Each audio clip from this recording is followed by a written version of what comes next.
বন্ধুরা, গতকাল রাতে সেনাবাহিনী খুবই গুরুত্বপূর্ণ ভালো একটি কাজ করেছে।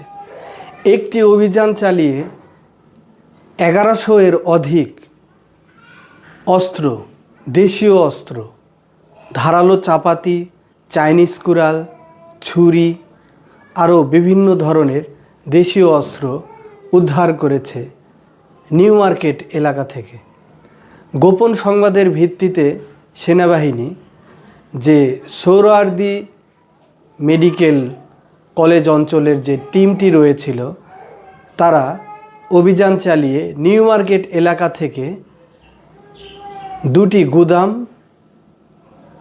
খুঁজে পায় এবং সেখান থেকে এই অস্ত্রগুলো উদ্ধার করে। বন্ধুরা, এখানে গুরুত্বপূর্ণ একটি প্রশ্ন হলো, এসব দেশীয় অস্ত্র এভাবে গুদামে রেখে নিউ মার্কেট এলাকার যারা ব্যবসায়ী রয়েছেন তারা এই অস্ত্রগুলো বিক্রি করে। এখান থেকেই বর্তমানে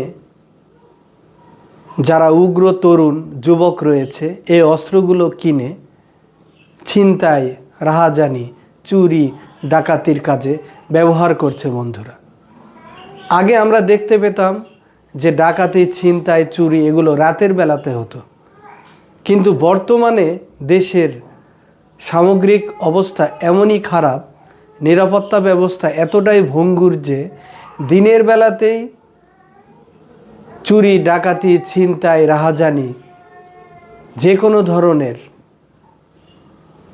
খারাপ কাজ করা হচ্ছে দিনে দুপুরে। বন্ধুরা, মানুষকে জিম্মি করে এসব ছিনতাই, ডাকাতি করা হচ্ছে, এমনকি মানুষ খুন করা হচ্ছে এসব অস্ত্র দিয়ে।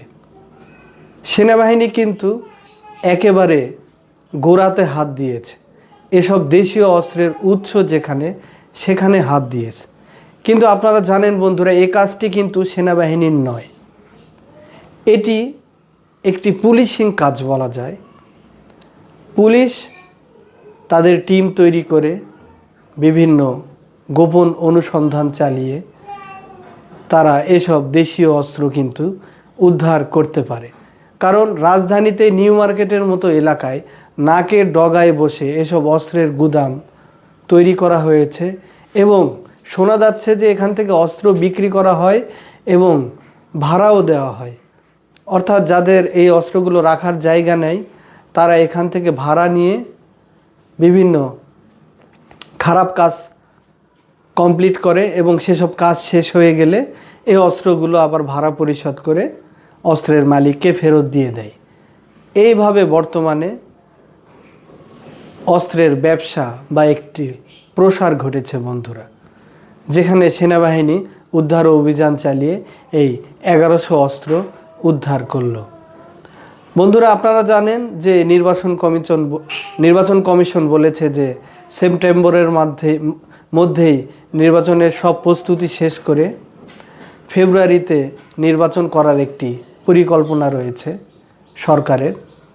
তো যত দিন যাবে, নির্বাচন ঘনিয়ে আসবে, তত কিন্তু আইনশৃঙ্খলা পরিস্থিতি খারাপের দিকে বা ভঙ্গুর অবস্থায় চলে যেতে পারে। বিভিন্ন ধরনের ঝুট ঝামেলা তৈরি হবে, বিভিন্ন ধরনের গ্রুপ তৈরি হবে যারা এসব অস্ত্রকে কাজে লাগিয়ে মানুষকে জিম্মি করবে, মানুষকে হয়রানি করবে। বন্ধুরা, তো আমরা যারা প্রশাসন রয়েছে, সেনাবাহিনী, পুলিশ, র্যাব, আনসার, বিজিবি, প্রত্যেকটি বাহিনীকে জনগণের থেকে বলতে চাই যে তারা যেন কঠোর হাতে এইসব অস্ত্রগুলো অভিযান চালিয়ে উদ্ধার করে এবং এই অস্ত্রদের মূল হোতা যারা তাদেরকে যেন গ্রেপ্তার করে আইনের আওতায় নিয়ে আসে। বন্ধুরা, সবাই ভালো থাকবেন।